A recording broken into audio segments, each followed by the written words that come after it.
கொடுக்கிறாரு. அதே போல சுவாமி அவங்க அம்மாவுக்கு 3 வாக்கு கொடுத்தாரு. இலவச கல்வி, இலவச மருத்துவமனை, இலவச குடிநீர். இதையும் அவர் நிறைவேற்றினாரு. அந்த இலவச மருத்துவமனை பற்றி இப்போ சில நிகழ்வுகளை பற்றி காணலாமா? நிகழ்வு 1.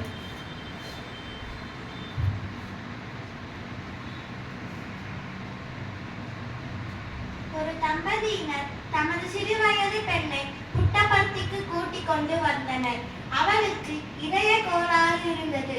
சூப்பர் ஸ்பெஷாலிட்டி மருத்துவமனையில் உள்ள மருத்துவர்கள் அவளது இதயத்தில் 2 அல்லது 3 ஓட்டைகளை கண்டனர். அவளுக்கு மிக அவசரமான சிகிச்சை செய்ய வேண்டி இருந்ததால் மறுநாள் காலையிலேயே இதய அறுவை சிகிச்சை செய்ய வேண்டும் என்று முடிவு செய்தனர்.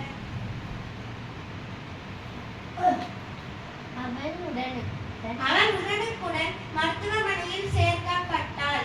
கவலையில் உறைந்த தந்தை பாபாவுக்கு இந்த நெருக்கடி பற்றி அதிகாலையில் கூறி அவரது அருளாசிகளை பெற வேண்டும் என்று முடிவு செய்தனர். ஆகவே தரிசன ஹாலில் உட்கார்ந்திருந்தார். கருணை மிகுந்த பகவான் பக்தர்களுக்கிடையே நடந்து வந்தார்.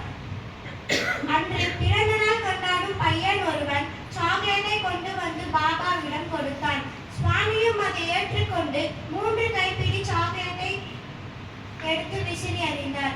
ஒரு சாக்லேட் இதய நோயாளியின் தந்தையின் மடிமேல் வந்து விழுந்தது. அவரும் அதை சுவாமியின் பிரசாதம் என்று ஏற்றுக்கொண்டு அவர் பெண்ணிடம் கொடுத்து உண்ணும்படி சொன்னார். சிறிது நேரம் கழித்து ஆபரேஷன் ரூமுக்கு செல்வதற்கு முன் ஒரு முறை எக்ஸ்ரே எடுத்து பார்த்தனர். அவளுக்கு ஒரு கோளாறும் இல்லை. அவர்கள் மருத்துவமனையில் இருந்து வெளியே அனுப்பப்பட்டனர். சுவாமியின் அளவற்ற அன்பையையும் கருணையையும் வார்த்தைகளால் சொல்ல இயலாது.